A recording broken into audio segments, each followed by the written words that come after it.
दिल्ली के गाजीपुर से खबर आई जहां पर युवक की गोली मारकर हत्या कर दी गई, जिसके बाद गुस्साए लोग ने परिवार के साथ मिलकर अक्षरधाम गाजियाबाद रोड पर जाम लगा दिया, धरने पर बैठ गए। आरोपी पर सख्त एक्शन की मांग करने लगे। देखते ही देखते बवाल पूरी तरीके से बढ़ गया और NH-24 जाम हो गया। गाड़ियां रेंगने लगी। पीड़ित परिवार को मनाने में पुलिस प्रशासन के पसीने छूट गए। भारी पुलिस बल की तैनाती की गई। 2 आरोपियों को गिरफ्तार किया गया। 3 आरोपी की गिरफ्तारी का आश्वासन दिया गया, जिसके बाद घंटों वाला जाम खुल सका। लेकिन इस हत्या के बाद दिल्ली वालों का गुस्सा 7वें आसमान पर है। लोगों का यही सवाल है कि क्या वाकई दिल्ली सेफ है? आज के घटनाक्रम को लेकर दिल्ली के DCP अभिषेक धानिया ने इंडिया डेली से बातचीत की। क्या कुछ कहा उन्होंने, सुनवाते हैं आपको। सोमवार सुबह दिल्ली के गाजीपुर इलाके में रोहित नाम के एक शख्स की बलेनो सवार हमलावरों ने गोली मार के हत्या कर दी, जिसके बाद जो परिजन थे उन्होंने NH-24 जाम किया, लेकिन पुलिस ने समय रहते जो है पूरी कार्रवाई करी। इस पूरे मामले पे बात करने के लिए हमारे साथ ईस्ट दिल्ली के DCP अभिषेक धानिया जी हैं। सर, ये पूरा मामला था क्या? रोहित की मर्डर क्यों किया? देखिए, तकरीबन 3:30 बजे हमें हॉस्पिटल से इतला आई थी कि इसमें एक व्यक्ति है जिसका नाम रोहित है, 32 साल उसकी उम्र है। उसको गन शॉट इंजरी है और ड्यूरिंग ट्रीटमेंट उसकी डेथ हो जाती है। जब हम अपने मौके पे, जब हमें पुलिस पता लगती है, हम मौके पे जाते हैं। सारे बीट इंटेलिजेंस और टेक्निकल सर्वेलेंस से हमें ये पता लगता है कि जो अपराधी थे वो एक बलेनो कार में आए थे और 5 जो हमें पता लग रहा है वो अभी तक 5 इसमें अपराधी हैं जो इसमें इन्वॉल्व थे। टीम जल्द ही कार्रवाई करके इनमें से 2 को तुरंत इसमें गिरफ्तार कर लेती है। जो बाकी 3 है उसके ऊपर भी हमारी टीम अभी काम कर रही है और जल्दी उनको भी पकड़ा जाएगा।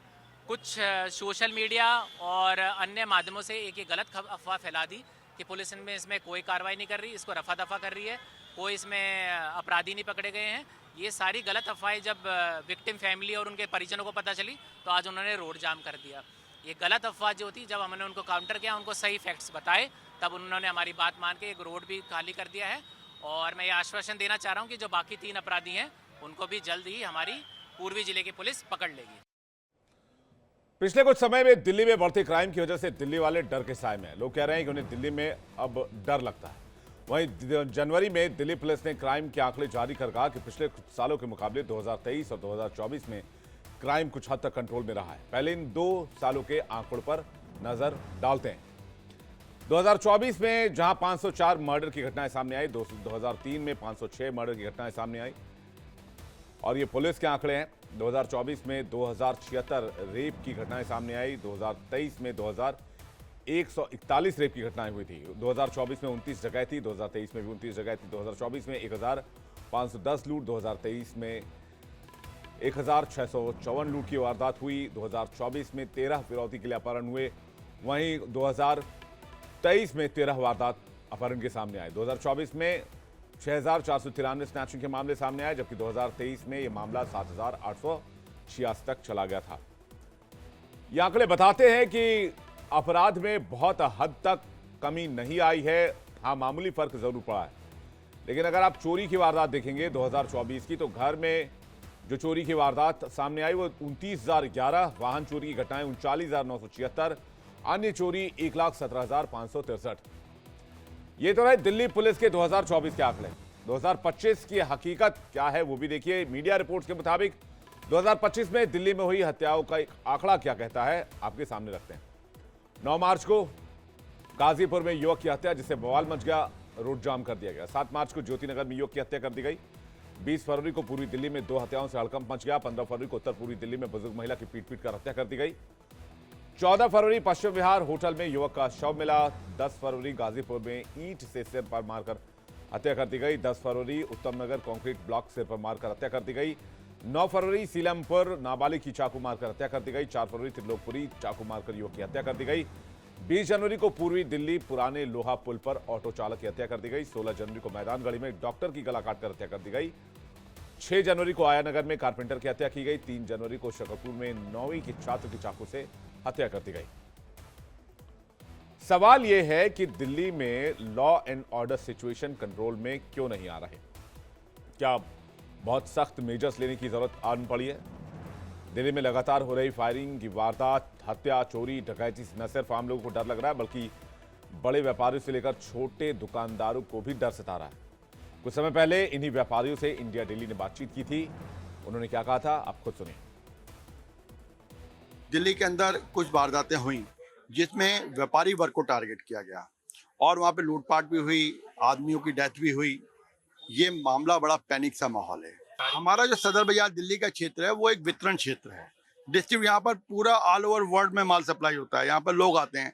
लेकिन अगर यह रंगदारी का शहर बन जाएगा, 5 करोड़ 10 करोड़ की रंगदारी मानी जाएगी, कोई भी कर रहा हो या दहशत फैलाने की कोशिश कर रहा हो, तो ये हम लोगों के लिए एक बड़ी दिक्कत वाली बात आएगी। बाहर का व्यापारी बिल्कुल नहीं आएगा। जो पीछे घटनाएं हुई हैं जिसमें रंगदारी कह लीजिए, हफ्ता कह लीजिए, धमकी देके गोलीबारी की गई है, हम किसी समय में ये घटनाएं दिल्ली के बाहर तक थी। जो अब धीरे धीरे ये घटनाएं दिल्ली में पनपने लगी हैं, ये निश्चित तौर पे व्यापारियों में बड़ा डर का माहौल है और निश्चित तौर से इस पे व्यापार पे भी फर्क पड़ने वाला है। दहशत का माहौल इतना ज़्यादा है सदर बाजार में, क्योंकि यहाँ पर छोटी मोटी समस्याएं तो बहुत सारी हैं। चेन स्नैचिंग, मोबाइल स्नैचिंग, ये सब समस्या तो यहाँ पर पहले से है, लेकिन वो सब छोटी मोटी समस्या है।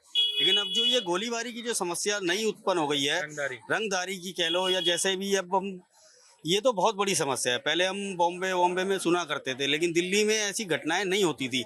लेकिन अभी दिल्ली में भी ये शुरुआत होने लग गई है। ये दिल्ली के लिए बहुत खतरनाक है। आखिर तो जी ऐसा है, यहाँ तो पहले भी बहुत छोटी छोटी घटनाएं होती रही है। जिस तरह दिल्ली में बड़ी घटनाएं जैसे हो रही है रंगदारी की, अब यहाँ का व्यापारी थोड़ा डरा हुआ है और हम प्रशासन से ये मांग करते हैं कि यहाँ की सिक्योरिटी, स्ट्रीट लाइट और कैमरा, ये 3 चीजें मेन जरूरी है जिससे ये चीजें रुकें। अगर ये यहाँ होती है तो यहाँ व्यापारी और डर जाएगा। इसलिए आज सवाल बहुत जरूरी है कि क्राइम कंट्रोल के दावे तो किए जा रहे हैं तमाम, लेकिन फिर वारदातें क्यों बढ़ रही हैं, आंकड़े क्यों बढ़ रहे हैं। हर किसी को लग रहा है दिल्ली में डर, क्या दिल्ली क्राइम कैपिटल बनती जा रही है। लूट, डकैती, मर्डर से खौफ, अब दिल्ली क्या आम लोगों के लिए सेफ नहीं है। बातचीत करने के लिए डॉक्टर अनिल गुप्ता, प्रवक्ता बीजेपी, हरनाम सिंह, प्रवक्ता कांग्रेस, देवमोहन, प्रवक्ता आम आदमी पार्टी, उस्मान अंसारी, सदस्य दिल्ली ट्रेड एसोसिएशन, और एल.एन. राव, पूर्व डीसीपी दिल्ली, हमें इस वक्त ज्वाइन कर रहे हैं। आप सभी मेहमानों का बहुत बहुत स्वागत है। पहला सवाल डॉक्टर अनिल गुप्ता जी से करेंगे। अनिल जी, क्यों इस तरह के मामले लगातार बढ़ते जा रहे हैं, क्यों केसेस लगातार सामने आ रहे हैं? जी नमस्कार, आपको सभी दर्शकों को नमस्कार। आपको अगर मेरी आवाज आ रही है तो एक बार बिल्कुल आ रही सर, बताइए। देखिए, जो भी कोई घटना होती है वो दुखद होती है, पर मुझे लगता है कि Delhi police one of the best police है पूरे देश के अंदर।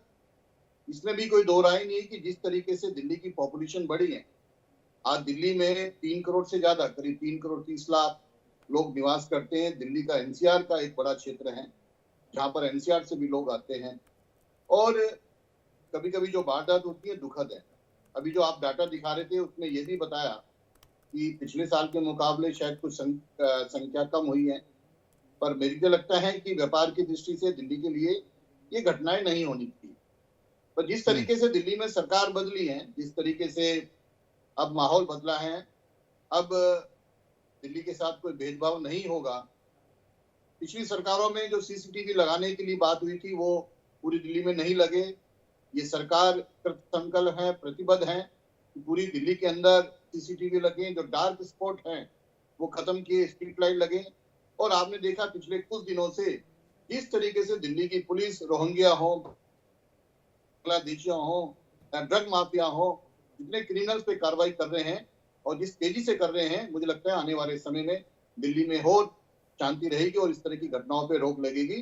पर मुझे फिर मैं आपसे कहना चाहता हूं कि दिल्ली एक मिनी इंडिया है, एक लघु भारत है। सब तरह के लोग यहाँ निवास करते हैं, विविध तरीके के लोग रहते हैं। हमें खुद भी ये ध्यान देना चाहिए कि हमारे आसपास अगर कोई क्रिमिनल एक्टिविटी होती है तो उसको पुलिस की सूचना दें। पर मेरा फिर भी ये मानना है कि किसी भी तरह की अगर ऐसी दुखद घटना होती है वो निंदनीय है, ऐसी नहीं होनी चाहिए। पर दिल्ली पुलिस एक सक्षम पुलिस है, हमें उन पे फक्र भी है, पर आगे भी ये कार्रवाई उनको क्रिमिनल्स के खिलाफ होती रहे, ये घटनाएं ना हो, मुझे लगता है इस पे भी होना चाहिए। जी अनिल जी, देखिए, पुलिस तो जितनी होती है सारी सक्षम होती है। मुझे लगता है कि पुलिस, ऐसी कोई पुलिस नहीं इस देश में या किसी स्टेट की पुलिस है जो सक्षम नहीं है। सवाल पुलिस के खौफ का है जो अपराधियों के दिल में होता है, वो कितना है? मुझे आपकी आवाज क्लियर नहीं आ रही सर। मैं ठीक है, आपका रुख करूंगा, प्लीज इसको चेक करवाता हूं, पीसीआर प्लीज चेक कीजिए। देवमोहन जी से इस पर मैं जवाब लूंगा। देवमोहन जी, क्या वजह मानते हैं आप? देखिए, लगातार दिल्ली पुलिस और भारतीय जनता पार्टी ये बताने में विफल रहे। देखिए, सबसे पहले तो आपके चैनल का धन्यवाद है कि इतना सेंसिटिव इशू जो हम चुनाव में कहते रहे, चुनाव से पहले कहते रहे कि दिल्ली सुरक्षित नहीं है, चाहे वो माँ हो, बहन हो, बेटी हो, व्यापारी हो, बच्चा हो, लड़का हो, कोई सेलिब्रिटी हो, कोई भी हो, दिल्ली सुरक्षित नहीं है। उसके कारण बहुत सारे हो सकते हैं, लेकिन दिल्ली सुरक्षित नहीं है, ये बड़ा विषय है। और इस पे गृह मंत्रालय को, एलजी साहब को ध्यान देना चाहिए था। ये बताते रहे कि कैसे सुरक्षित है, लेकिन हाँ, मैं कुछ चीजें कहना चाहता हूं। आज तो रेखा गुप्ता जी जो नवनिर्वाचित मुख्यमंत्री हैं, वो एक झुग्गियों में गई थी, वहां उन्होंने बताया कि यहाँ तो नशा बिकता है, इसको रोकने की जरूरत है, हम इसको रोकेंगे। वो भूल गई कि दिल्ली पुलिस किसके पास है, क्या काम करती है। ये दिल्ली सरकार का बिल्कुल सेंसिटिव होना चाहिए, लेकिन इसमें कितना बड़ा फेलियर है कि दिल्ली के अलग अलग इलाकों में नशा बिकता है, दिल्ली के अलग अलग इलाकों में इलीगल शराब बिकती है, दिल्ली के अलग अलग इलाकों में बहुत सारी घटनाएं होती हैं जो सबको पता है, लेकिन उसे रोका नहीं जाता।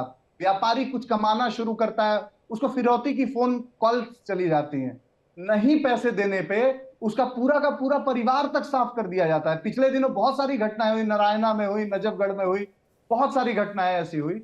तो मैं ये कह रहा हूं कि कहां रहती है दिल्ली पुलिस की टेक्नोलॉजी, कहां है, कहां पे लैप्स कर रहे हैं आप। इस पे ध्यान देने की जरूरत थी। गृह मंत्रालय यदि ध्यान दे, लोगों की सारी चीजें सुने, समस्याओं को सुने और माने कि कमी है, खामियां हैं इसमें, तो उसको ठीक किया जा सकता है। नहीं तो देखिए, इससे बात करके या कमियां बता, कमियां जो सबको कमियां पता है। आज आप गिना रहे हैं कि देखिए, भाई फलानी कॉलोनी में वहां पर नशे का सामान मिलता है, या फिर फलानी जगह पर ये होता है, फलाने दिल्ली के फलाने इलाके में ये होता है। 11 साल क्या आपने इन कमियों को पुलिस के सामने रखा? आप लोगों ने तो 11 साल उलझने में बिता दिए।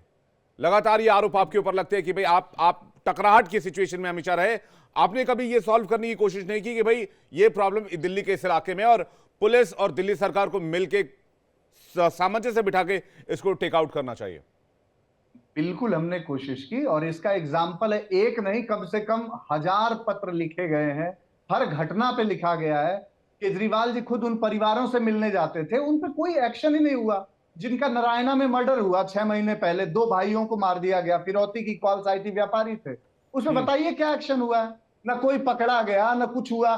कोई चीजें ऐसी नहीं होती हैं। आजकल तो सड़कों पे ये भी हो रहा है कि कोई गाड़ी में खड़ा है, उसको दिखा के गन पॉइंट पे पैसे लूट लिए जा रहे हैं। ये सारी चीजें हो रही हैं, विरोध करने पे जान से मार दे रहे हैं। तो ये सारी चीजें हैं इनके सामने। मैं आपको एक चीज ये बता रहा हूं कि मैं नहीं कह रहा कि वहां नशा बिक रहा है, खुद चीफ मिनिस्टर जाके कह रही हैं कि यहाँ पे नशा बिक रहा है, कई सालों से बिक रहा है। आप बताइए, उनको जब पता है कि कई सालों से बिक रहा है, तो उस पर क्या एक्शन हुआ, क्या जिम्मेदार? इसमें जिम्मेदारियां तय होनी चाहिए। इसमें इसको थोड़ा सा ना गृह मंत्रालय को, एलजी साहब को थोड़ा सा ध्यान से देखना चाहिए था। डिपार्टमेंट था उनके पास, चीजें इनपुट्स आते रहते हैं, उनके हिसाब से ठीक करना चाहिए दिल्ली को, कि नौटंकी करने से नहीं चलेगा। दिल्ली की जनता की सिक्योरिटी का एक मुद्दा है, और उसको सेंसिटिवली लेना चाहिए कि ये मुद्दा है, तभी ये चीज ठीक हो सकती है। ठीक है, मैं हरनाम जी के पास जा रहा हूं। हरनाम जी, इस पर उनकी राय लेने के लिए कांग्रेस पार्टी क्या कैसे देखती है इसे।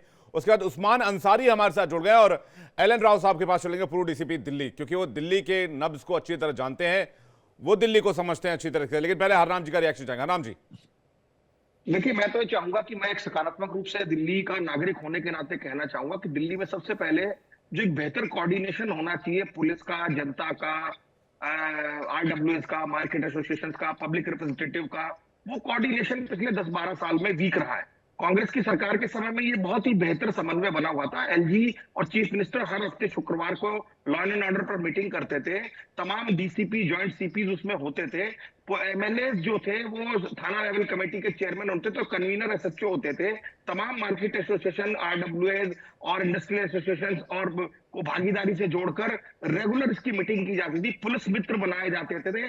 इसके अलावा थाना लेवल कमेटी बनती थी, और पुलिस को एक नई नई मॉडर्न टेक्नोलॉजीज लानी चाहिए।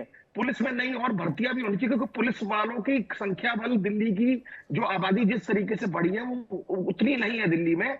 वो कम से कम 1 लाख पुलिस और अलग से भर्ती होनी चाहिए दिल्ली के अंदर में, क्योंकि दिल्ली की आबादी पॉपुलेशन डेंसिटी बहुत ज्यादा बनी है। और दिल्ली देश की राजधानी है। जब इस तरीके के कारनामे या इस तरह की करतूतें दिखती हैं तो कहीं ना कहीं पूरे देश का शर्मसार होता है। और सबसे अगर मुख्य बात है, एक क्राइम रूटीन का क्राइम है कि अगर जो हो रहा है, कोई चीरा झपटी होगी, झगड़ा फसाद होगा, ये तो चलो चलता रहता है। लेकिन दिल्ली में जो पिछले एक साल से रंगदारी वाला मामला है, वसूली वाला मामला है, गैंगस्टर्स का मामला है, जेल से लोगों को थ्रेट्स कॉल जा रही है, व्यापारियों को पैसे लूटे जा रहे हैं, कारों के शोरूम वालों को थ्रेट्स दी जा रही है, ये कभी पहले उत्तर प्रदेश में या बॉम्बे में या ऐसी और दूसरी जगह पंजाब में होते थे कि सेलिब्रिटीज आज छोड़ छोड़ कर यहाँ पर जा चुके हैं। मेरे कई सेलिब्रिटीज जानकार हैं जिनको धमकी मिली और वो आज दुबई शिफ्ट हो गए हैं। तो आप देख लीजिए कि दिल्ली के जो माहौल हालात है वो बहुत बुरे हो गए हैं। कहीं ना कहीं पुलिस का जो भौकाल था या पुलिस का एक जो टेरर होना चाहिए क्रिमिनल्स पर, वो टेरर खत्म हुआ है और जनता के साथ जो उनका संवाद था वो बिल्कुल शून्य हुआ है। जनता से संवाद उनको बढ़ाना पड़ेगा, कोऑर्डिनेशन करना पड़ेगा जनता के साथ में, क्योंकि ये सरकार और जनता का समन्वय। लेकिन पुलिस ये लेकिन हरनाम जी, पुलिस ये कह रही है, पुलिस ने आंकड़े जारी किए, पुलिस ने कहा है लॉ एंड ऑर्डर में सुधार हुआ है, आंकड़ों में कमी आई है। देखिए दिल्ली आप समझिए, दिल्ली एक नॉर्मल सिटी नहीं है। अभी हॉक्स कॉल की बात करिए, पिछले 3-4 महीनों में हर रोज किसी ना किसी स्कूल की छुट्टी कर दी जाती है, एक हॉक्स कॉल आती है, आज स्कूल में बम आ गया। पिछले कई सारे कार के शोरूम वालों को, व्यापारियों को, कारोबारियों को धमकी आई, कई करोड़ रुपए की रंगदारी हुई। पिछले काफी समय से ये भी आपको सुनने मिला होगा कि जेल से फला अपराधी किसी व्यापारी को, किसी नागरिक को तंग कर रहा है और फोन पर पैसे मांग रहा है। तो ये पहले कभी दिल्ली में नहीं होता था। मैं वही कह रहा हूं कि पुलिस का जो भौकाल था, इंटरस्टेट पुलिस को, जो अगल बगल के राज्यों की पुलिस है उनसे कोऑर्डिनेशन कर रहा था। क्राइम ब्रांच जो है वो अपना एक अलग स्पेशल स्टाफ एक अलग काम करती थी, वो मुझे कहीं दिख नहीं रहा है। एल राव साहब यहाँ बैठे हैं, उस वक्त आप देखिए कि स्पेशल स्टाफ का और क्राइम ब्रांच का एक भौकाल रहता था कि जब पता लगता था कि क्राइम ब्रांच को अब ये काम सौंप दिया गया है तो अपराधी बिल्कुल एकदम उनकी टाइटाफिस हो जाती थी, जो अभी पिछले 10 सालों में बहुत लैप्सेस रहे हैं। तो दिल्ली की जनता चाहती है कि एक बेहतर समन्वय बने और दिल्ली को आपने बड़ी इंपॉर्टेंट बात कही है। मुझे लगता है कि इंपॉर्टेंट टॉपिक है जो मैं एल राव साहब से पूछ लेता हूं। एल राव साहब, क्या पब्लिक और पुलिस के बीच में एक डिस्टेंस क्रिएट हुआ है जिसका जिक्र हरनाम कर रहे हैं और इसकी वजह से ये स्पाइक्स दिख रहे हैं? देखिए विवेक जी, नमस्कार आप सभी को। और ये आपने बड़ा इम्पोर्टेंट इशू है, ये जो क्राइम का जो लॉ एंड ऑर्डर की प्रॉब्लम है और लोगों के दिल में जो क्राइम के बारे में, बढ़ते हुए क्राइम के बारे में थोड़ी भय है, ये वास्तव में ही चिंता का विषय है। इसमें कोई दो राय नहीं है। पुलिस का बेसिक काम है क्राइम को रोकना, लॉ एंड ऑर्डर की सिचुएशन को ठीक करना, और अगर क्राइम नहीं होता है तो उसको पकड़ना और कानून के हवाले उस अपराधी को करना। ये बेसिकली 3 मेन मुद्दे हैं। और उस रोकने के लिए मैं बताता हूँ, सबसे इंपॉर्टेंट बात है पब्लिक का पुलिस के साथ में सामंजस्य बैठाना, कोऑर्डिनेशन रखना, आपस में मिलजुल कर बात करना। क्यों कि पुलिस के पास तो खबरें आएंगी, पब्लिक से आएंगी, और कोई भी अपराधी अगर कहीं रहते हैं तो कहीं किसी न किसी इलाके में कहीं न कहीं कहीं किराए पे के मकान में रहते होंगे, कहीं किसी न किसी इलाके में रहते हैं ना, तो वो कोऑर्डिनेशन पब्लिक की तरफ से अगर सहयोग मिलेगा पुलिस को तो डेफिनेटली पुलिस इसमें और ज्यादा अच्छे तरीके से कर सकती है। लेकिन पुलिस की भी अपनी कुछ जो है काम करने की शैली होती है, ट्रेडिशनल पुलिसिंग जिसे कहिए। ट्रेडिशनल पुलिस का मतलब है कि वो क्रिमिनल्स के बारे में जानकारी रखे। क्रिमिनल 2 प्रकार के होते हैं, एक तो जिनका रिकॉर्ड ऑलरेडी होता है, तो पुलिस के पास रिकॉर्ड रहता है कि ये आदमी इस प्रकार के अपराध करता है, उसके ऊपर दबिश बना के रखे पुलिस। दूसरा होता है नव सीखे, जो नए नए क्राइम करने वाले आ जाते हैं, उनके बारे में इंटेलिजेंस कलेक्ट करना जरूरी है। पुलिस की तरफ से खबरें, पुलिस की अपनी भी इंटेलिजेंस नेटवर्क होना चाहिए, और वो थाना लेवल पे जरूरी है। थाना level, beat level, division level, सभी ऑफिसर्स को इसमें चौकन्ना होने की जरूरत है। और वो जो खबरें जिस प्रकार से कोई नए सुखिए जो अपराधी आते हैं उनको उनके बारे में पता लगता है तो उनके खिलाफ पहले ही से प्रिवेंटिव एक्शन लिया जाए।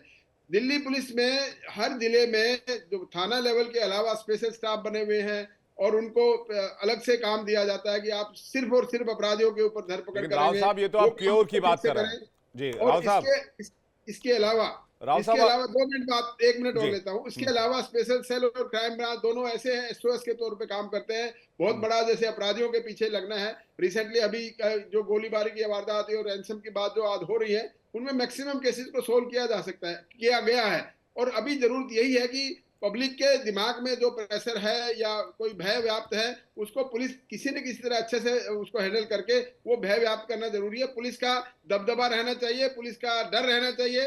जो अभी हरनाम जी कह रहे थे कि एक टाइम ऐसा था जब अपराधी दिल्ली में आते हुए खौफ खाते थे, अब वो वाला काम अभी धीरे धीरे कम होता जा रहा है, उसकी वजह जाननी चाहिए पुलिस सीनियर ऑफिसर्स को, क्या वजह ऐसी हो सकती है कि जो अभी अपराधियों मैं को यही डर नहीं सवाल है। आपसे पूछ रहा था। आपने क्योर की बात की, आपने बता दिया कि सॉल्यूशन क्या है। आप अभी तक, मैं आपसे ये जानना चाह रहा हूं कि इसका मेन कॉज क्या है। क्या बाहरी रोहिंग्याओं का, अवैध प्रवासियों का दिल्ली में रहना, क्या उन लोगों का दिल्ली में रहना जो अनआइडेंटिफाइड हैं, वो अपराध में लिप्त हैं, क्या पुलिसिंग के ऊपर क्वेश्चन है? इन तमाम चीजों के ऊपर मैं आपका छोटा सा जवाब चाह रहा था। ये बिल्कुल सही है। जो आदमी बाहर से आए हैं, बांग्लादेशी रोहिंग्या हैं, उनके आप परसेंटेज देखेंगे, एनालिसिस करेंगे तो मैक्सिमम क्राइम में इन्वॉल्वमेंट है उनकी।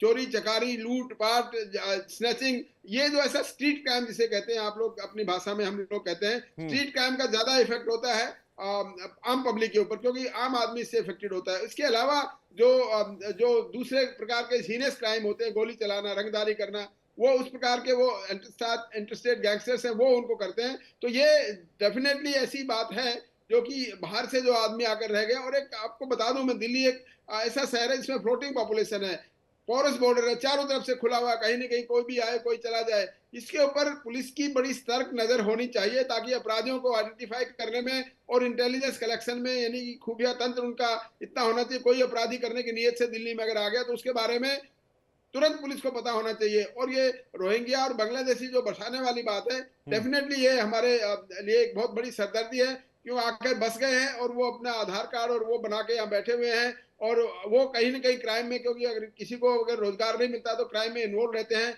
लेकिन उनके बारे में भी अगर आगे हैं तो पुलिस की जिम्मेवारी है उनके बारे में, उनको पता करें कौन अपराधी गैंग का आदमी है, कौन क्या करता है। ये सारी बातें पुलिस को जानकारी होनी चाहिए। और मैं समझता हूं कि मैं उस्मान अंसारी का रुख करूं, उससे पहले हमारे साथ बीजेपी के प्रवक्ता अनिल गुप्ता जी एक बार फिर से कनेक्ट हुए हैं और उनका आवाज भी अब प्रॉपर जा रही है, मुझे ऐसा बताया गया। अनिल गुप्ता जी, अब आप इस पर जवाब दीजिए जो सवाल तमाम उठाए गए, और खासकर आम आदमी पार्टी और कांग्रेस की तरफ से कहा गया कि पिछले 11 साल से जो दिल्ली का लॉ एंड ऑर्डर है वो आपके हाथ में है, तो फिर दिल्ली में कानून व्यवस्था में कहां चूक हो रही है?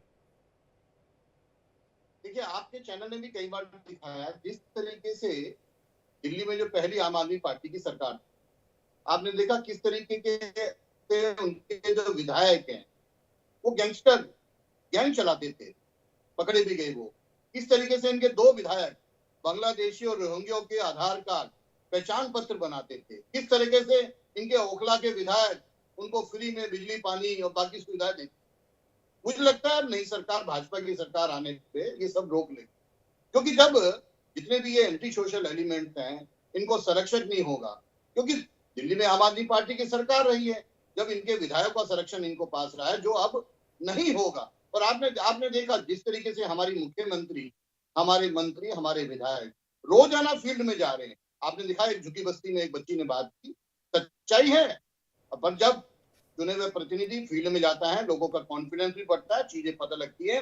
और जिस तरीके से पिछले 1-1.5 महीने से दिल्ली पुलिस बड़ी तत्परता से कार्रवाई कर रही है, नशे के खिलाफ कार्रवाई कर रही है, क्योंकि अब उनको पॉलिटिकल पैरानॉइड नहीं मिलेगा। पहले की सरकार में जो मिलता रहा वो नहीं मिलेगा। मुझे लगता है आने वाले समय में आपको देखेंगे दिल्ली एक क्राइम फ्री कैपिटल बन जाएगी। और क्योंकि दिल्ली में अब डबल इंजन की सरकार है और दिल्ली की पुलिस भी मजबूत है, दिल्ली का जो इंफ्रास्ट्रक्चर है, दिल्ली का जो पॉलिटिकल सिस्टम है, वो भी अब एक मजबूत है, वो देशभक्त सरकार है। तो जितने भी क्रिमिनल एक्टिविटीज में इन्वॉल्व होते हैं उनको जेल में जाना पड़ेगा। और दिल्ली में भी सही मायने में अब राम राज्य की धारणा लागू। लेकिन डबल इंजन की सरकार पहले भी थी ना सर, सिर्फ लॉ एंड ऑर्डर के मामले में कह रहा हूं मैं, इसको मिक्स नहीं करना चाहता। अगर लॉ एंड ऑर्डर के मामले में देखें तो पिछले 11 साल से डबल इंजन की सरकार है दिल्ली में लॉ एंड ऑर्डर सिचुएशन के मामले में। देखिए, मैंने बताया आपको दिल्ली में हमारी सरकार नहीं थी। नहीं, उससे कोई फर्क नहीं पड़ता सर। दिल्ली की सरकार वैसे भी कानून व्यवस्था नहीं संभालती थी ना। ऐसे बता रहे हैं कि जैसे देखिए बता रहा हूँ आपको, अनिल जी ऐसे बता रहे हैं कि जैसे दिल्ली पुलिस को हम ही कंट्रोल करते थे। पूरे देश ने देखा है जो उनके विधायक थे, क्या ये सच्चाई नहीं है कि उनके विधायकों ने उनके पकड़े गए, जो निकाली कर दिए, उन्होंने आधार कार्ड, पहचान पत्र बांग्लादेश में उन्हीं के बनाए? क्या ये सच्चाई नहीं है कि जो दिल्ली में फर्जी चीजें हैं ये? सुनिए अनिल जी, क्या इसमें सच्चाई नहीं है कि जो उसमें अनिल जी सुन लीजिए जरा। जब भेदभाव रहा और क्रिमिनल ठीक है, जल्दी से रहा तो जल्दी से देवमोहन जी का जवाब लेते हैं जल्दी से, उसके बाद जी पूरे उसके देश बाद में उस्मान देखा अंसारी कि के पास किस चलेंगे। तरीके देवमोहन से जी पूरे देश में देखा कि जिस दिल्ली ठीक है, आदित्य पुलिस वापस को आ रहे ये- हैं, एक सेकंड, जवाब ले लेते हैं। आम आदमी पार्टी सुनते जवाब ले नहीं लेते है, हैं। उनको सुनाई नहीं देता है। मैं ये कह रहा हूं कि देखिए जिस तरीके से ये हम पे आरोप लगा रहे हैं कि जैसे दिल्ली पुलिस हमारे पास थी, पूरे देश ने देखा कि किस तरीके से चुने हुए मुख्यमंत्री के घर हर तीसरे दिन दिल्ली पुलिस पहुंची रहती थी, 6-6 घंटे पूछताछ करते थे। ये कब हुआ था इस देश में? कभी नहीं हुआ था। सर, चुने हुए दिल्ली पुलिस पूरी तरीके से इनके पास थी और ये इतने नाकारा निकले कि इनसे 10 सालों में इनसे 10 सालों में RWA MLA के साथ SHO के साथ जो लोकल कमेटी बनती थी वो तक नहीं बनाई गई। ये इनकी अनिल गुप्ता जी बोलने नहीं दूंगा आपको। ये नौटंकियां जो आप कर रहे हैं, पहले जनता को समझने तो दीजिए। अनिल गुप्ता जी आपकी बात नहीं समझ नहीं आती, बीच में बोलने लगते हैं आप। जवाब दे रहा हूँ, देना पड़ेगा, क्या होता है, दे रहा हूँ, सुन तो लीजिए। देखिए भारतीय जनता पार्टी का काम, झूठ बोलने का है।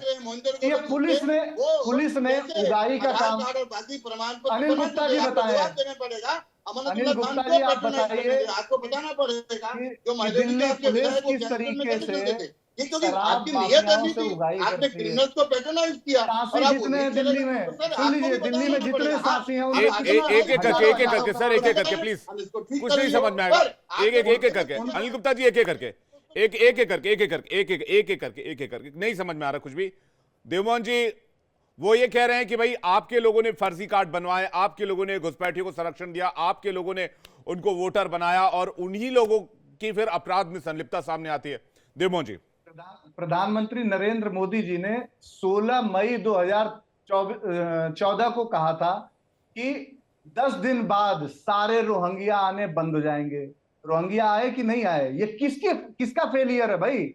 दिल्ली पुलिस आपकी, BSF आपके पास, सारी आर्मी, सब कुछ आपका है। आपने आज तक कितने रोहिंग्या डिपोर्ट किए हैं बताइए? कुछ भी नहीं करते ये लोग, ये सिर्फ ये दिखाने का काम करते हैं। आप बताइए कि दिल्ली के मुख्यमंत्री के घर में कभी इस देश में हुआ था कि मुख्यमंत्री के घर में पुलिस जाती है? रोज हर तीसरे दिन पहुंच जाते थे, पूछताछ चल रही है। उनका क्या कंट्रोल है उन पे? हम तो बार बार ये मुद्दा उठाते रहे हैं कि व्यापारियों को गोली, आज वहां इनको गोली मार दी गई, उनको गोली मार दी गई। ये बताएं ना, क्या 13 गैंगस्टर दिल्ली की विधानसभा में। चलिए आपने व्यापारी की बात की, मैं व्यापारी दिल्ली ट्रेड एसोसिएशन से ही पूछ लेता हूं। उस्मान अंसारी इस वक्त हमें कनेक्ट कर रहे हैं। उस्मान अंसारी जी, कितने बदले हैं दिल्ली के हालात इन टर्म्स ऑफ बिजनेस और बिजनेस करने के लिहाज से? देखिए, सबसे पहले कहूं तो ये जो मैं देख रहा हूं स्क्रीन पर कि ये जो हमारी दिल्ली को जो है ना, सबसे पहले ये पॉलिटिकल की भेंट चढ़ी है। ये राजनीति में दिल्ली को 11 साल क्या उससे ज्यादा हो चुके हैं। इन लोगों ने दिल्ली को जीरो कर दिया। चलो दिल्ली, चलो दिल्ली, एक नारा दे दिया कि फ्री फ्री फ्री। इस तरह से ये ऐसा नहीं होता। ये दिल्ली एक पूरा हब था, इंडिया की राजधानी दिल्ली, यहाँ पर एशिया की सबसे नंबर 1 मार्केट, सदर बाजार, इतनी बड़ी बड़ी मार्केट्स होती थी, वो अब आज जीरो हो गई है। उसका कारण ये, इन लोगों ने इतना दिल्ली को पॉलिटिकल बना दिया। दोनों ही पार्टियां हैं, चाहे वो दूसरी पार्टी हो, ये अपनी अपनी बातें कर रहे हैं, मगर ये नहीं सोच रहे कि ग्राउंड जीरो पर जनता का दर्द क्या है, व्यापारी का दर्द क्या है, आज किसके घर पे खाना बना है नहीं बना है, उसका कोई दर्द नहीं है। इन्हें अपनी अपनी के मेरा शीश महल और मेरा पुलिस। अरे भैया, दिल्ली सबकी है, दिल्ली दिल वालों की है। दिल्ली को आपने क्या दर्जा दे दिया? व्यापारी का दर्द सुनते नहीं हो, उसको GST की मार पड़ती है, उसको हर तरीके से इंक्रोचमेंट की हर तरीके से मार उस पर पड़ती है। आप क्या कर रहे हो? आप राजनीतिक तौर पे दिल्ली को आपने जीरो बना दिया। एशिया की नंबर 1 मार्केट सदर बाजार को जीरो बना दिया। यहाँ चांदनी चौक की मार्केट को जीरो बना दिया कि यहाँ इस टाइम से इस टाइम तक आना, इस टाइम तक नहीं जाना है। आप कर क्या रहे हो? सबसे बड़ी बात, हमें जब तक हम लोग अपने ऊपर दायित्व लेकर इसको गुलदस्ते की तरह नहीं सजाएंगे दिल्ली को, और हम लोग सारी पार्टियां, जितनी पार्टियां इस दिल्ली के अंदर मौजूद है, वो सब एक साथ होकर दिल्ली को नहीं संवारेंगे। दिल्ली कभी नहीं संवर सकती। 11 साल में दिल्ली बर्बाद हो चुकी है। दिल्ली का दम निकल चुका है। आज जब काम नहीं होगा तो लोग जो है बदमाश बनेंगे, गुंडा मवाली बनेंगे, घर में खाने क्यों नहीं होगा तो लूटेंगे, स्नैचिंग करेंगे। तो इसके सबसे पीछे मैं लगता है कि मुझे राजनीतिक लोगों का सबसे बड़ा योगदान है। यदि वो इस तरह के फ्री लालच ना देते तो दिल्ली ना भरती, या इस तरह के लालच ना देते तो गैंगस्टर खड़े ना होते। आप सबसे पहले अपने आप को स्वयं, मैं खुद भी उस चीज को सुधारूं।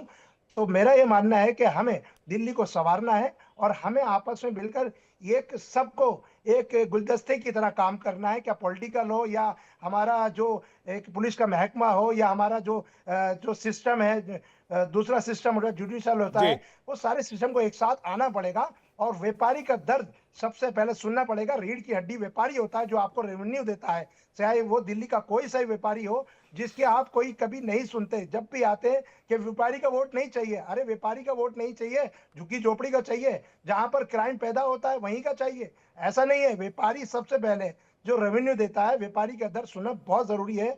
बस मेरा आप लोगों का यही विनती है कि आप लोग आपस में जो है एक होकर और दिल्ली को संवारें और इस तरह के जो एक दूसरे पे जुमलेबाजी कि आपकी सरकार, ये सरकार, वो जो कुछ वो ना मेन करें। बात पॉइंट आउट और करे हरनाम जी के पास जा रहा हूं कि भाई रोजगार नहीं होने की वजह से दिल्ली के हालात ऐसे हुए। अब युवाओं के पास रोजगार होगा नहीं तो भाई वो पैसे के लिए उल्टा सीधी हरकतें करेगा ही करेगा। हो सकता है जुर्म का रास्ता अख्तियार करे। मैं हरनाम जी का रिएक्शन उसके बाद एल.एन. राव साहब पर इसका देखिए इस जो सवाल का अंसारी जवाब साहब ने दूंगा। कहा, ये भी हरनाम जी, ये भी एक कारण तो है कि दिल्ली इस वक्त देश में सबसे ज्यादा बेरोजगारी अहम मुद्दा है। और आईएमएफ की भी रिपोर्ट है कि देश में इस वक्त सबसे ज्यादा बेरोजगारी है, दिल्ली में भी बेरोजगारी है। और बेरोजगार जब व्यक्ति जो होता है तो कहीं ना कहीं वो क्राइम की तरफ बढ़ता है। और दिल्ली में पिछले कुछ सालों में अनफॉर्चुनेटली नशा भी बढ़ा है।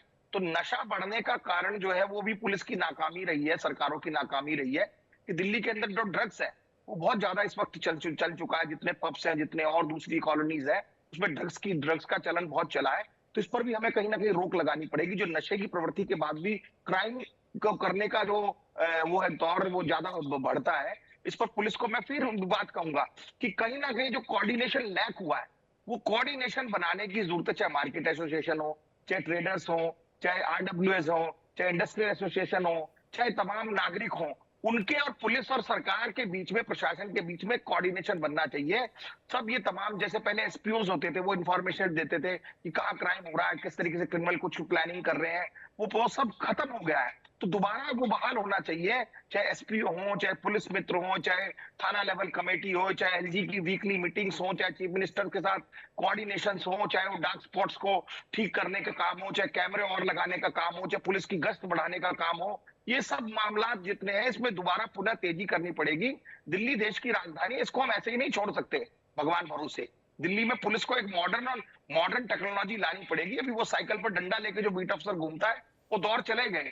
अब दोबारा इसको मॉडर्न करना पड़ेगा, नई टेक्नोलॉजीज के साथ आकर दिल्ली के क्राइम को कम करना पड़ेगा। ये डंडा लेकर साइकिल पर कौन घूम रहा है हरनाम जी? वो तो दौर चला गया, जमाना चला गया। अब ऐसा कहीं नहीं होता।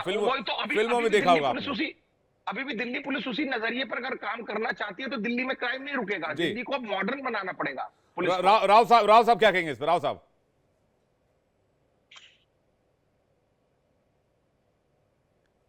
साहब, माइक चेक कीजिएगा, आपकी आवाज नहीं आ रही है। देखिए, दिल्ली पुलिस को ठीक है। बहुत सख्त जरूरत है मॉडर्नाइजेशन की, और दिल्ली पुलिस मॉडर्नाइजेशन की तरफ बढ़ रही है, इसमें कोई दो राय नहीं है। लेकिन साथ साथ अपना एफिशिएंसी बढ़ाना और पुलिस की जो कमी है उसको, सरकार की जिम्मेवारी है पुलिस की जो स्ट्रेंथ है उसको पूरा करें, क्योंकि पॉपुलेशन लगातार बढ़ती जा रही है और जो पुलिस की स्ट्रेंथ है वो कम है। और उसके साथ साथ जो संसाधन है वो नो डाउट अभी कुछ बढ़े हैं, लेकिन फिर भी एज पर रिक्वायरमेंट उनको होते रहना चाहिए। और हाईटेक होना बहुत जरूरी है, क्योंकि क्रिमिनल्स जितने स्पीड में आगे जा रहे हैं, आजकल साइबर क्राइम का जमाना है और दूसरे कई प्रकार के क्राइम करने के तरीके बदल गए हैं, वो पुराना तरीका खत्म हो गया है। दूसरा जो इम्पोर्टेंट बात आपने अभी नोटिस की है वो है ड्रग्स का चलन। जिस भी कॉलोनी में कहीं ड्रग्स बिकती हैं, क्योंकि ड्रग्स से एडिक्ट जो हो जाते हैं वो जो अपराध की तरफ ज्यादा इंक्लाइन होते हैं। और साथ साथ जो बेरोजगारी की बात भी आपने बताई, ये भी एक प्रकार से बहुत बड़ा कारण है। बेरोजगारी की वजह से लोगों के पास पैसा नहीं है, तो वो फिर कहीं से भी एक तो वो बेरोजगार लोग ड्रग्स के एडिक्ट होते हैं, और फिर बेरोजगारी या तो पैसे ड्रग्स को पूरा करने के लिए कहीं न कहीं से लूटपाट करने की कोशिश करते हैं। तो इस बारे में सबसे इम्पोर्टेंट बात है कि ड्रग्स की जहां पर सेल परचेज हो रही है, जो पैटी क्रिमिनल्स हैं जिनको वो कर रहे हैं, पुलिस उनकी नजर रखे उसके ऊपर और उसको रोक लगाए, पकड़े, ड्रग्स को सप्लाई करने वालों को पकड़े, ताकि क्राइम में उसमें रुकावट होने को की जाए। सबसे इंपॉर्टेंट बात यह भी है कि जितने पॉलिटिकल पार्टी तू मैं कर रहे हैं, उन सबको करके अपना एक कोऑर्डिनेशन एफर्ट्स हो, और जितने जो एमएलए इलाकों में हैं, पार्षद हैं, वो अपने अपने इलाके की खबर एसएचओ को दें, डीसीपी को दें, और बड़ा ओपन कर दिया। अब तो आप कोई खबर देना चाहें कमिश्नर की ईमेल पे डायरेक्ट दे सकते हैं, क्राइम ब्रांच के पोर्टल पे जा सकते हैं, कहीं भी कोई खबर देना चाहे खबर दें, लेकिन नीयत तो साफ होनी चाहिए ना। एक दूसरे पे ब्लेम लगाने से काम नहीं चलेगा, सबको मिलकर पब्लिक के हित की काम करना है, पब्लिक के भले के लिए सोचना है, और तू मैं से बिल्कुल बचना चाहिए। और जितने इंफॉर्मेशन दे सकते हैं पार्षद लोग और एमएलए लोग, इनकी जिम्मेवारी है, चाहे वो किसी पार्टी के भी हों। ऐसा नहीं है कि वो कोई दूसरी पार्टी के हैं तो वो क्राइम रोकने में सहायता नहीं दे सकते। और साथ में पुलिस को पब्लिक के साथ में RWA, जो मार्केट एसोसिएशन, कॉलेजेस और स्कूल्स, यहाँ पर जाके प्रिंसिपल से मिलना, उनको पूछना कहीं क्या प्रॉब्लम है। ये भी एक समस्या है कि कॉलेज और स्कूल के बाहर लोगों को ड्रग्स की सप्लाई करने वाले गैंग भी रहते हैं। ये सब चीजें हैं, पुलिसिंग के लिए बहुत प्रिवेंटिव मेजर्स का भी इस्तेमाल किया जाता है। तो ठीक है, खुली रखे सभी लोग। लेकिन जनता तो ये भी पूछ रही है ना, दिल्ली के लोग तो ये भी पूछ रहे हैं ना कि भाई ऐसा तो कोई दिन गया नहीं होगा जिस दिन पुलिस वालों ने काम नहीं किया होगा या पुलिस थाने बंद रहे होंगे। लगातार जब पुलिसिंग हो रही है तो अपराध क्यों बढ़ रहे हैं? सिंपल सा सवाल है। या तो फिर पुलिसिंग में कमी है या अपराधी बढ़ गए हैं। अगर दोनों तरफ से प्रॉब्लम है तो फिर प्रॉब्लम पुलिस के साथ है। इसमें साथ में बता देता हूं, अपराध का कभी कभी स्पीड बढ़ता है, और नो डाउट पुलिस लगातार अपना काम करती है, और दिल्ली पुलिस के कोई कमी नहीं है। दिल्ली पुलिस सक्षम है हर चीज को करने के लिए, और कई ऐसे इंपॉर्टेंट केसेस को सोल्व भी किया है, और अपने रीजन पे उतरे हैं दिल्ली पुलिस के ऑफिसर्स। ऐसा नहीं है कि नहीं है, लेकिन हाँ, कभी कभी क्राइम का स्पीड बढ़ जाता है, किसी वजह से बढ़ जाता है। कई वजह होती हैं उनकी, उन वजह को ढूंढना बड़ा जरूरी है, और उन वजह के ऊपर उसका जो इलाज होना चाहिए पुलिस की तरफ से वो होना चाहिए, और उस पे पुलिस लगातार काम कर रही है। अभी रिसेंटली बात की थी, मीटिंग हुई थी, एलजी साहब भी इसकी संज्ञान लेते रहते हैं, हमेशा वीकली और fortnightly law and order meeting होती है। कमिश्नर साहब अपना रिव्यू करते रहते हैं क्राइम को, कि इस फोर्टनाइट में क्या हुआ, क्यों नहीं हुआ। और कोई ये बात भी जो पहले होती थी वो अब थोड़ी कम हो गई है। जो थाना लेवल पे ऊपर जो प्रेशर होता था, मैं कह रहा हूं सर, सब बात ठीक है, में क्राइम हुआ उसको रोकने के लिए क्या किया वो, और जो सारी बातें मैंने आपकी मान ली सर, सारी बातें ठीक है, फिर क्राइम क्यों बढ़ रहा है? नहीं, क्राइम देखिए बढ़ने वाली बात जहां तक है, कहीं ना कहीं कोई कहीं ना कहीं तो कमी है, उसी कमी को ढूंढने की जरूरत है पुलिस को, और उस कमी को ढूंढकर उसका इलाज करने की जरूरत है। ठीक है, देवमोहन जी कुछ कहना चाह रहे? देवमोहन जी देखिए, सबसे सही चीज इन्होंने बताया डीसीपी साहब ने कि देखिए विधायक, पार्षद ये अपनी जानकारी एसएचओ तक दें। मैं कह रहा हूं कि जनता के पास ये एक्सेसिबिलिटी होनी चाहिए कि वो पुलिस तक अपनी बात पहुंचा सके। आज की डेट में जनता बताने नहीं जाती है। डर, घबराहट जो अपराधियों में होना चाहिए वो पुलिस का जनता में है। अब जनता पे जाके देखिए कि वो पुलिस को देखते घबरा जाते हैं कि भाई इनको क्यों इंफॉर्मेशन देनी, ये 10 चीजें हमसे ही पूछ के डांट के भगा। मतलब ये सारी चीजें हैं, तो कहीं ना कहीं मॉरल पुलिसिंग करने की भी जरूरत है। और बहुत सारी चीजें समाज से तभी ठीक हो सकती हैं जब समन्वय जनता का और पुलिस का बनाया जाए, और ऊपर से जो मॉनिटरिंग कर रहे लोग हैं वो इस इशू को समझें और थोड़ा सेंसिटिव हो जाएं इसको। मेरा बस जी। उस्मान अंसारी जी। देखिए, मेरा ये मानना है, सबसे पहले तो हमारे जो दिल्ली की पॉपुलेशन पिछले काफी टाइम से बढ़ चुकी है, जो कि जब से ये पॉलिटिकल लोगों ने फ्री का जो एजेंडा दिया, बिजली फ्री, पानी फ्री, ये फ्री, वो फ्री, तो जो लोग दिल्ली में वो अकेले काम कर रहे थे, अपनी पूरी फैमिलियों को ले आए कि भाई बिजली पानी तो देना गलत कर रहे हैं वो लोग। नहीं, देखिए, आप बताइए, गलत कर रहे हैं लोग, अपने परिवार के साथ ना रहें। परिवार के साथ रहे तो पहले भी तो रहते थे। आज दुबई में जो क्यों बिजली पानी सिर्फ नेता सांसदों को मिलना चाहिए फ्री में? गंदी राजनीति खेली है, जिस कारण दिल्ली को पीछे ले आए हैं, और आम आदमी पार्टी की दे रही है दिल्ली के अंदर ये आज जो है जब हमारी बिल्कुल आम आदमी जनसंख्या बढ़ पार्टी गई की है देन दिल्ली है की, तो कि उसके बिजली आधार सबको पर मुफ्त देना, हमारे को पानी पुलिस सबको की मुफ्त देना, अच्छी पुलिस शिक्षा ज्यादा चाहिए देना, होगी। ये अच्छा गलती आम अस्पताल आदमी देना, ये पार्टी आम की आदमी है। पार्टी की जो देन है। हम तो रीजन गर्व से उन्होंने ये कहते है, हैं लालच दिया, एक भोली भाली जनता को लालच दे के यहाँ ये दिल्ली कैसे बुलाया, आओ अपनी पूरी फैमिलियों को लाओ, हम लालच आपको सक्षम करेंगे। किसे कह क्या रहे हैं आप? दिल्ली की पुलिस को आपने बढ़ाया? दिल्ली पुलिस बढ़ाई? दिल्ली पुलिस की आप किसे डिमांड करी लालच कह आपने? रहे हैं? दिल्ली पुलिस इसमें क्या कर सकती है? सबसे आप पहले आप लोगों की राजनीतिक दिल्ली ये पुलिस जो की सबसे डिमांड हम बड़ी नहीं करी कमजोरी उस्मान रही है, अंसारी जी। जिस कारण हम नहीं दिल्ली को डिमांड कर आपने सकते। इस हम कटघरे में लाके राजनीति खड़ा कर दिया नहीं है। नहीं आज व्यापारी स्कूल में सेफ नहीं है, राजनीति होना आज कोई कहां से सेफ गलत नहीं है, हो गया? सिर्फ राजनीतिक रहा है ये सब कुछ। इसमें कोई एलजी साहब और डीसीपी साहब कुछ नहीं कर सकते। ये आप लोगों की देन है। दिल्ली जो चीज कगार पे खड़ी है, ये आम आदमी की पार्टी की देन है। ये उन्होंने फ्री की फ्री राजनीति एजुकेशन में होनी चाहिए कि हम नहीं? आज अच्छा, आज जो अब तो नहीं दूसरी होता है। गवर्नमेंट भी है, एक आप जो डिजर्व करता है उसको वो देना चाहिए। आपने तो सबके लिए कर दिया। अरे सबको पानी फ्री, सबको बिजली फ्री। आप जो डिजर्व करे उसको दो, जिसको नहीं है उसको मत दो। व्यापारी, अब व्यापारी तो पिस रहा है ना, इसमें इसमें व्यापारी पिस रहा है, परेशान व्यापारी है। दिल्ली को आपने हर दूसरी जगह ऑन रोड में पटरियां ये वो सब लगवा दिया है। जनता आज को क्या हाल है दिल्ली का? इंक्रोचमेंट 200 इतनी हो यूनिट गई है, बिजली फ्री आप दे उसको दी कुछ तो देख रहे इसमें हैं? व्यापारी क्यों पिस रहा है? व्यापारी पिस रहा है ना। व्यापारी आप कैसे लोगों पिस रहा है ने बताइए? दिल्ली में इतना सक्षम कर यदि दिया। दिल्ली की जो पहले जनता को 2 आदमी 200 दिल्ली में यूनिट आते फ्री थे, दे दी आज 20 बिजली, आदमी आके उनके बैठे हुए हैं। बच्चों का तो भविष्य अच्छे स्कूल बना के तय कर दिया, इसमें कहां से व्यापारी कैसे पिस रहा है बताइए आप? व्यापारी पिस रहा है, व्यापारी पिस रहा है। जो आप मुद्दा मानो ना है मानो, मुद्दे पे बात आपने करिए। छोटे छोटे कैसे पिस रहा है बताइए आप? लोग 200 यूनिट यदि 67% दिल्ली की जनता का फ्री में आ रहा है तो आप बताइए व्यापारी कैसे पिस रहा है इसमें? बताइए आप व्यापारी मुझे। पिस रहा है। रेवेन्यू तो व्यापारी दे रहा है, तो आपकी जेब से क्या जा रहा है? रेवेन्यू कैसे तो कैसे आप पिस अपनी रहा जेब है? से क्यों दे रहे हैं?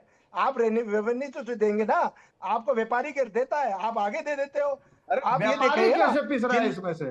देखिए देखिए ये क्यों सब जनता पॉलिटिकल टैक्स है। नहीं देती? पॉलिटिकली आप लोगों ने जिन इसको ऐसा लोगों का बना दिया 200 दिल्ली को। क्या दिल्ली पॉलिटिकल से है? अच्छी चीज नहीं जनता थी। जो टैक्स दिल्ली टैक्स नहीं दिल देती वालों की दिल्ली थी। की दिल्ली जनता। में लोग पूछते कौन थे, ऐसा आप कभी आदमी है बाहर जो जाओ तो टैक्स पूछते नहीं कहाँ देता पे दिल्ली में? दिल्ली, बताओ। बताना पड़ता दिल्ली में यह हाल है। देखिए बात बताइए। देखिए आप बात कुछ भी क्राइम बोले ग्राफ जा की रहे हो हैं। रही है और दिल्ली उन शहरों में से है। आप लोग प्लीज आपस में फाइट मत कीजिए, लेकिन दिल्ली उन शहरों में से, देखिए, दुनिया के उन शहरों में मैं से, आपसे और देवमोहन जी भी मैं जानते होंगे छोटी कि भाई सबसे ज्यादा सीसीटीवी कैमरे, चाहे वो आम आदमी पार्टी की तरफ से लगाए गए हो और चाहे वो दिल्ली सरकार की पुलिस की तरफ से लगाए गए हो, सबसे ज्यादा सीसीटीवी कैमरे दिल्ली में, और फिर भी क्राइम के ये हालात हैं।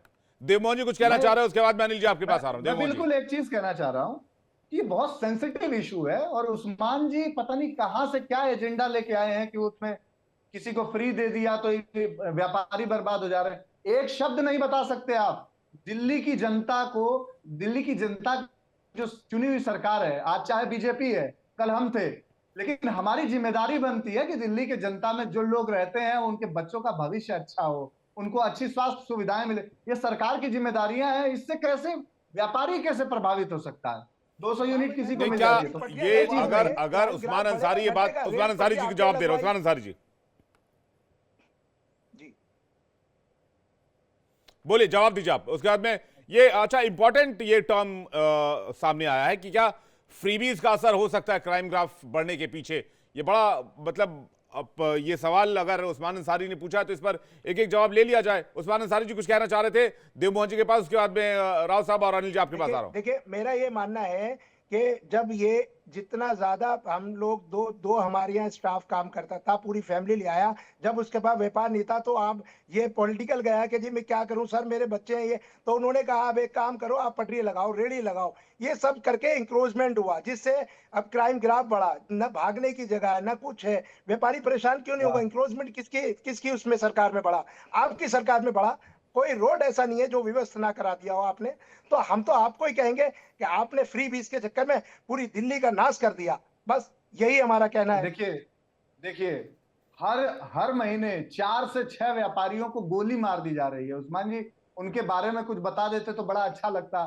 उनसे फिरौती मांगी जा रही है। 13 गैंगस्टर बैठ के दिल्ली को चला रहे हैं जेल के अंदर से। इस पे भी 2-4 शब्द रख देते। दिल्ली की जनता को 200 यूनिट उनका हक बनता है भाई। एक सरकार की जिम्मेदारी है कि बिजली, पानी, शिक्षा, स्वास्थ्य देना, ये सरकार की जिम्मेदारी है भाई। आज देश में हर पार्टियां यदि चुनाव में शिक्षा पे बात कर रहे हैं कि हम आपकी शिक्षा को अच्छा बना देंगे, मुफ्त में देंगे, तो वो आम आदमी पार्टी की देन है। मैं उस चीज पे बात नहीं करना चाह रहा हूं। मैं इस पे बात कर रहा हूं कि क्राइम ग्राफ जो बढ़ रहा है, आपके कम्युनिटी से, व्यापारी समाज से लोगों को उनके गोलियां मारी जा हिसाब रही से हैं। फ्रीबीज उस्मान का जी, भी आप एक इसको बड़ा बात हैंड है, रखिए। जो बात वो कह रहे हैं। मैं राव साहब से पूछ लेता हूँ, राव साहब क्या कहते हैं इस पे? एलन राव साहब जी। क्या कहेंगे इस पे? देखिए विवेक जी, फ्रीबीज का इनडायरेक्टली इफेक्ट टाइम पे पड़ता है। उसकी वजह बताता हूं मैं कि फ्रीबीज के चक्कर में जो बाहर के जो लोग हैं वो फिर दिल्ली में आना शुरू कर देते हैं। मान लो दिल्ली में किसी का एक आधार कार्ड, राशन कार्ड बना हुआ है, उसके रिश्तेदार कहीं बाहर रहते हैं जिनको फ्रीबी नहीं मिल रही है, वो दिल्ली में आएंगे, दिल्ली में आके फ्रीबी के चक्कर में हो जाएगा, उसके बाद पॉपुलेशन बढ़ेगी और उनके पास रोजगार कोई होगा नहीं। तो फ्रीबी के चक्कर में बिजली पानी तो फ्री हो गया, लेकिन खाने के लिए और कहां से क्या आएगा, उसके लिए रोजगार की जरूरत है। वो फिर अपना क्राइम में फिर इन्वॉल्व हो सकते हैं। ये इनडायरेक्टली मैं बता रहा हूँ, ये इनडायरेक्ट इफेक्ट होता है। दूसरा, अभी जो पूछ रहे थे उस्मान जी से कि भाई उसके बिजली फ्री करने से आप व्यापारियों को क्या फर्क पड़ेगा, उसका वो जवाब मैं देता हूं कि जो बिजली 200 यूनिट फ्री की है, उसके बाद जो 200 यूनिट से ऊपर के जो लोग हैं उनका रेट बढ़ा दिया गया है। तो बात तो वहीं से आगे व्यापारियों की तरफ से पैसा लेके फ्री के लिए दिए जा रहे हैं। लेकिन डीसीपी साथ साहब, साथ में ये भी मानता हूं आपको सरकार पूरी की ये भी जानकारी ड्यूटी नहीं है। सरकार की ये भी 200 ड्यूटी है यूनिट कि फ्री है। जो नहीं डीसीपी साहब, आपको लोग जानकारी नहीं है। अर्ध सत्य यदि आप बोलेंगे जानकारी है टीवी पे तभी तो बोल रहा अच्छा हूं नहीं मैं भाई। लगेगा। तो जानकारी है, अधिकारी पहले रहे वाले हैं। रेट में अब मैं नहीं देखो क्या रेट हुआ इसकी भाई। जानकारी नहीं है। 200 यूनिट फ्री है, 400 यूनिट तक आधे रेट है, और पूरे देश में 400 यूनिट के बाद भी दिल्ली में सबसे कम रेट है। ठीक है, तो ये थोड़ा मैं दुरुस्त कर दूं, आप अधिकारी रहे, दिल्ली की जनता में सही फैक्ट लाने चाहिए, मालूम हो जाएगा क्या फर्क है। आप पहले सही जो फैक्ट फ्री लाने चाहिए। पहले की जो चल रहे थे उनसे रेट पता कर लीजिए। इनडायरेक्टली और इनडायरेक्टली आप लोगों के पैसे से दूसरे लोगों को देते हैं, वो ठीक है, वो सरकार का काम है कि जो बहुत लो कैटेगरी के लोग, उनकी मदद करनी चाहिए, मैं उसके खिलाफ नहीं हूं। लेकिन उसकी वजह से अगर क्राइम में प्रभाव पड़ता है तो उसकी तरफ भी ध्यान देना चाहिए। और ये इंक्रोचमेंट की प्रॉब्लम ये भी इसी वजह से है कि बहुत से लोग आ गए रेडी पट्टी लगाना, वो भी ठीक है, बट उनको किसी तरह से ऐसा करिए कि आपका ट्रैफिक ना रुके। ट्रैफिक रुकने की वजह से बहुत ज्यादा झगड़े होते हैं नहीं, लेकिन ट्रैफिक में, इसमें मैं इंटरवीन रोड करना रेज चाहूंगा। होते हैं। इसमें मैटर यह है कि देश का कोई भी नागरिक किसी भी प्रदेश में जाकर रोजगार, स्वरोजगार कर सकता है, बिजनेस कर सकता है, रेडी पट्टी लगा सकता है। इसको क्राइम से कनेक्ट कर देना, ये मुझे ठीक नहीं लग रहा है। देवमोहन जी कुछ कहना चाह रहे हो, उसके बाद अनिल जी आपके पास। मैं देवमोहन यही जी, कह रहा हूं कि ये बहुत अनोखी चीज आज की डिबेट में मुझे पता चली है। यदि आप दिल्ली की में असर होता है, मैं डायरेक्टली कनेक्ट करने की बात नहीं करूँ, आगे तो क्राइम ही करेंगे, बट इनडायरेक्टली कई ऐसे रीजंस होते हैं जिसकी वजह से क्राइम बढ़ सकता है इसमें। ठीक है देवमोहन जी, उसके बाद अनिल जी, जल्दी से देवमोहन जी। देखिए, मैं एक चीज आज जानने को मिला है कि यदि कोई परिवार से दूर रह रहा है, अरविंद केजरीवाल जी ने यदि उसका बिजली, पानी, शिक्षा, स्वास्थ्य फ्री कर दिया है, और वो यदि अपने परिवार को लेकर दिल्ली आ जा रहा है, इससे बड़ी दिक्कत है, बड़ी समस्या है किसी भी कम्युनिटी में। ये यहां से जानने को मिल रहा है। ये एक सरकार की जिम्मेदारी होती है। मैं आप लोगों से बताना चाहता हूं कि जो सरकारें ये नहीं दे रही हैं, अच्छी शिक्षा फ्री में शिक्षा, अच्छा स्वास्थ्य फ्री में स्वास्थ्य, बिजली, पानी, एक कैपिंग है, जरूर है कि 200 यूनिट तक बिजली किस तरीके के परिवार का आदमी इस्तेमाल करता है, ये आप लोगों को भी पता है। 400 यूनिट तक कैसे इस्तेमाल करता है, ये आपको भी पता है। तो जिनको जरूरत है उन्हीं को दिया जा रहा है। ठीक है, वो बात ठीक है, लेकिन सरकार की जिम्मेदारी पॉपुलेशन राइज से क्राइम का कनेक्शन तो बनेगा। पॉपुलेशन अगर राइज हो रहा है, फ्रीक्वेंटली राइज हो रहा है, चाहे वो किसी भी स्कीम से हो रहा हो, तो उसका कनेक्शन क्या क्राइम से नहीं बनेगा, ये एक सवाल बन सकता है। अनिल गुप्ता जी, इसका मतलब तो ये भी हो सकता है ना कि उत्तर प्रदेश को भी ये सारी चीजें फ्री में देनी शुरू करनी चाहिए, क्योंकि ये तो मूलभूत सुविधाएं हैं। आप मान रहे हैं कि चीज अच्छी है, चीज अच्छी है, लेकिन उससे लोग आ रहे हैं तो क्राइम बढ़ रहा है। डायरेक्ट एलिगेशन नहीं लगा रहे, उनका इंडिकेशन यह है कि जो पुलिसिंग 1 करोड़ लोगों के लिए थी, वही पुलिसिंग 3 करोड़ लोगों पर थोड़ी कम इफेक्टिव हो जाएगी। इस रेशियो में इसको समझने की कोशिश की। विवेक जी, मैं उसको रेशियो में ही समझाने की कोशिश कर रहा हूं कि यदि वहां की सरकारें भी अपनी जिम्मेदारियों को समझे तो वो लोग वहां से यहाँ नहीं आएंगे, वो वही रोजगार देते हैं, वही उनके ठीक है, आप ये कह रहे हैं कि नहीं आएंगे जी, बिल्कुल जी, अपने स्टेट में रहे, अपने स्टेट में रहे, लेकिन वहां तो क्राइम का ग्राफ इस तरह का नहीं है जिस तरह का दिल्ली का है। नहीं, मैं कह रहा हूं कि ये सारी सुविधाएं, बिजली, पानी, स्वास्थ्य, इसी से दिक्कत है ना जी। ठीक है, वो सरकारें देंगी तो वो सरकारें दें तो वो लोग दिल्ली नहीं आएंगे। ठीक है अनिल गुप्ता जी, ज्यादातर राज्यों में तो आपकी सरकार है जी। मैं 3 विषय रखना चाहता हूं आपके सामने। पहली बात, मैं इस पक्षधर हूं कि जो कल्याणकारी योजनाएं गरीबों को मिलती है वो मिलनी चाहिए। गरीबों का उत्थान सरकार की प्राइम इंपॉर्टेंस में होना चाहिए। दूसरा, जो अंसारी जी ने कहा, मैं उनकी कुछ बातों से सहमत। आज दिल्ली का अगर इंफ्रास्ट्रक्चर देखो, पिछले 10 साल में सड़कों में गड्ढे में सड़क, उससे व्यापार प्रभावित होता है। जो दिल्ली का प्रदूषण है, उससे व्यापार प्रभावित अनिल होता गुप्ता आज जी दिल्ली की में कल्याणकारी कमर्शियल और योजनाएं इंडस्ट्रियल दिल्ली में जो अलग बिजली है है और दिल्ली के बाहर वो अलग है। 18 से 22 रुपए पर यूनिट सबसे महंगी है। रिकॉर्ड चेक कर सकते, जब हमारी सरकार है हमसे ठीक करें, हमने पहले भी कहा व्यापार प्रभावित होता है। तीसरी बात, आम आदमी पार्टी के प्रवक्ता ने अभी भी कंडेम नहीं किया जब इनके विधायक, पिछली सरकार के विधायक जो पेट्रोनाइज करते थे क्रिमिनल्स को, जो गैंगस्टर्स को के साथ उनके संबंध थे, जो इलीगल कार्ड बनवाते थे, नहीं किया। अब हम अपनी बात ये तो मुझे लगता है जल्दी बता देगा आपको। इस तरीके से हमारे विधायक कोर्ट का तो फील्ड में तमाचा पड़ता रहता लोगों है। के बीच में कॉन्फिडेंस बनाने की जरूरत है। आपने देखा पिछले दिनों माननीय मुख्यमंत्री जी क्षेत्र में जब दौरे करती हैं, एक पुलिस अधिकारी थाने पे कार्रवाई हुई, पता लगता है। कल की बात है, जब एक बच्ची ने कहा तो सच्चाई है। नहीं, लेकिन कॉन्फिडेंस बिल्डअप तो पुलिस एक्टिविटी से ज्यादा होगा ना सर। कि जब अगर पुलिस लोगों से कनेक्ट करेगी तो वो बीच का डिस्टेंस भी खत्म होगा और कॉन्फिडेंस बिल्डअप भी होगा। क्या एमएलएस के दौरे से कॉन्फिडेंस बिल्डअप होगा और क्राइम ग्राफ कंट्रोल में आ जाएगा, ये कह रहे हैं आप? बिल्कुल, मेरा ये मानना है जब आप नीचे जमीन पे उतरते हैं तो आपको नहीं, इसके लिए पुलिस का जमीन पर उतरना ज्यादा जरूरी नहीं है क्या? पता लगता है कि उनकी क्या दुख तकलीफ है और डायरेक्ट कनेक्शन होता है। अब तो हमने कहा है कि डबल इंजन की सरकार है, तो नेचुरली हमारी जिम्मेवारी है, उसके भाग नहीं रहे। आने वाले समय में आप देखेंगे दिल्ली में लॉ एंड ऑर्डर। चलिए ठीक है, आप कह रहे हैं कि आने वाले समय में लॉ एंड ऑर्डर कंट्रोल करने की आप प्रयास करेंगे और ये इसका असर दिखेगा भी। लेकिन पुलिस जब तक आम लोगों के बीच के और उनके बीच की खाई को कम नहीं करेगी और पुलिस जब तक आम लोगों के बीच अपना प्रेजेंस और नहीं बढ़ाएगी, मुझे लगता है कि इस तरह के केसेस को कम किया जा सकता है। वैसे भी दिल्ली जो है वो कैपिटल है और पूरी दुनिया की नजर जो है वो दिल्ली पर रहती है, चाहे वो क्राइम ग्राफ के मामले हो, चाहे वो पोल्यूशन के मामले में हो, चाहे वो दूसरे मामले में हो। इसलिए हमें दिल्ली को बेहतर बनाना बहुत जरूरी है और ये हम सबकी साझा जिम्मेदारी। आप सभी मेहमानों का बहुत बहुत शुक्रिया हमारे साथ जुड़ने के लिए और अपना कीमती वक्त हमें देने के लिए बहुत बहुत धन्यवाद।